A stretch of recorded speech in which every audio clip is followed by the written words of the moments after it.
Budi adalah direktur sebuah perusahaan yang telah bekerja selama 12 tahun. Gajinya besar, di atas 100 juta per bulan. Dia pikir tak ada karir yang lebih baik lagi dari apa yang dia kerjakan sekarang. Punya rumah dan 2 mobil. Anak-anaknya sekolah di sekolah terbaik di kota.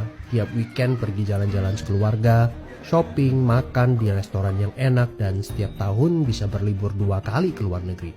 Wow, kehidupan yang nyaman sekali. Tiba-tiba krisis melanda. Perusahaan tempat dia bekerja bangkrut dan Budi kehilangan pekerjaan. Dunia terasa gelap. Karir yang dia bangga-banggakan selama ini lenyap seketika.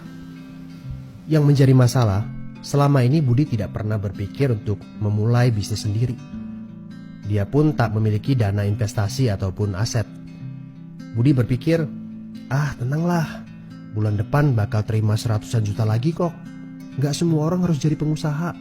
Jadi karyawan seperti saya juga bisa kaya dan hidup enak. Benar kata pepatah ini. The enemy of great life is a good life. Dia tak menyangka bakal terjadi krisis seperti ini. Padahal tabungan yang dia miliki hanya bisa bertahan 3 bulan saja dan dia tidak punya penghasilan lain sama sekali. Apakah kamu punya teman yang mengalami hal yang sama seperti Budi?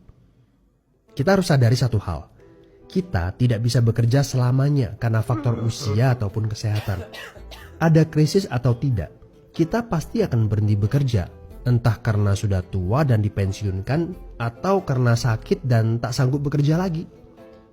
Jika tidak mempersiapkan backup income sejak dini, tamatlah riwayat kita. Budi bertemu dengan teman lamanya bernama Jason, pengusaha sukses yang saat krisis malah bisnisnya berkembang pesat.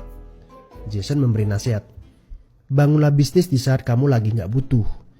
Karena saat butuh seperti ini, kamu sudah punya backup income. Sebenarnya ya Bud, waktu terbaik untuk memulai bisnis adalah beberapa tahun yang lalu. Tapi jangan khawatir, waktu terbaik kedua adalah saat ini. Gak ada kata terlambat. Dari pengalaman Budi, kita belajar bahwa penghasilan yang besar saja tidak cukup jika itu sangat bergantung kepada pekerjaan kita. Sekali kita berhenti bekerja, penghasilan pun ikut berhenti. Pernahkah Anda berpikir bahwa ada konsep yang lebih baik? Perhatikan ini. Kerja untuk membangun aset produktif untuk mendapatkan income. Saat kita nggak bisa bekerja lagi, aset produktif ini akan memberikan passive income. Jadi, jika kamu punya kesempatan untuk memulai bisnis saat ini, pastikan bisnis yang kamu bangun bisa menjadi aset produktif yang memberikan passive income. Kamu harus punya goal beberapa tahun ke depan bisnis kamu sudah bisa jalan sendiri tanpa kamu. Ini namanya autopilot. Apa boleh buat? Krisis memaksa kita untuk berpikir panjang. Tidak cukup hanya sekedar penghasilan besar saja. Setuju? Tapi bagaimana caranya?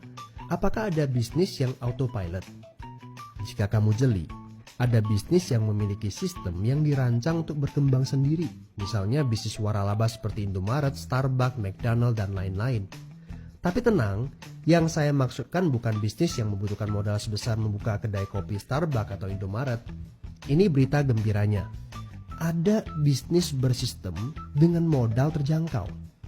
Tapi saya nggak punya pengalaman bisnis sama sekali. Saya seorang pegawai, saya ibu rumah tangga, saya mahasiswa. Apakah punya kesempatan untuk sukses berbisnis? Oh tentu. Video ini memberitahu Anda bahwa semua orang punya kesempatan untuk sukses berbisnis asalkan mereka diperkenalkan bisnis yang tepat dan berkolaborasi dengan tim yang memiliki sistem yang telah terbukti. Informasi yang akurat, ini yang Anda butuhkan. Hubungi teman yang mengirimkan video ini kepada Anda.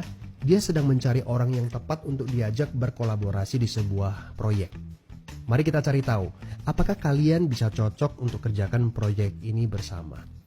Ajak bertemu secara online ataupun offline dan berdiskusilah. Siapa tahu pertemuan kecil ini adalah awal yang bagus untuk karir bisnis Anda. So, good luck ya guys.